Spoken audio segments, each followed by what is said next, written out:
Hello, Roy. Can you tell us where we are?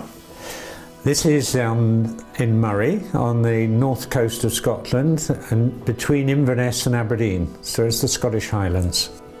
I know that Scottish Highlands have a special story with white-tailed seagull. Can you tell us more about it? Well, when I was young, we had no white-tailed eagles at all, and we could just read the books. The history books told us they were there, and the last ones bred in 1916, and then we lost them when they were all killed. And I was fortunate that in 1968 I was the warden of the Bird Observatory on Fair Isle in the Shetlands. I had a super boss called George Waterson, and he said, we're going to try to bring the sea eagle back. And so 4 young sea eagles came from Norway, and I built cages for them where the eagles used to breed on Fair Isle, and I released 4. And 4 at the beginning, and now in 2016, how many birds? Now we have over 100 pairs.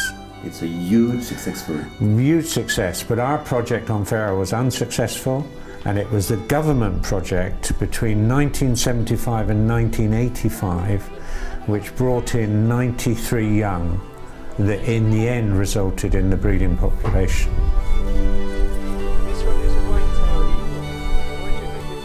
How do people live with white-tailed seagull now in Scotland?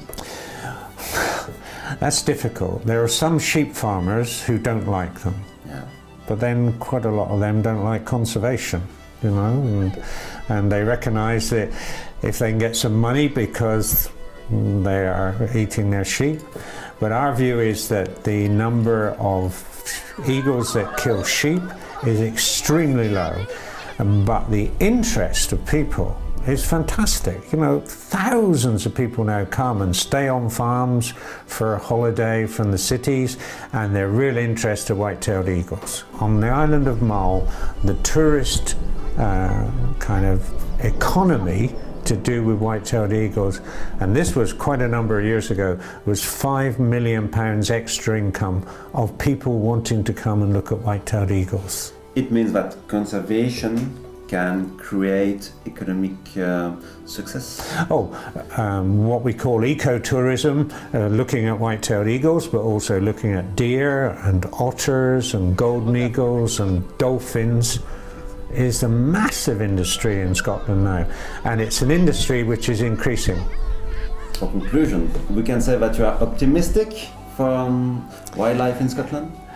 I'm optimistic because I'm always optimistic, but what I recognise is that nowadays we can do far more. We should have maybe 1,500 pairs of ospreys in Britain, we should have 1,200 pairs of white-tailed eagles, we should have them over the whole of Britain. We should have the lynx back in Scotland. We should have the beaver as a common animal in our country. So there's lots to do, and the problem is that inertia and bureaucracy stops us going ahead.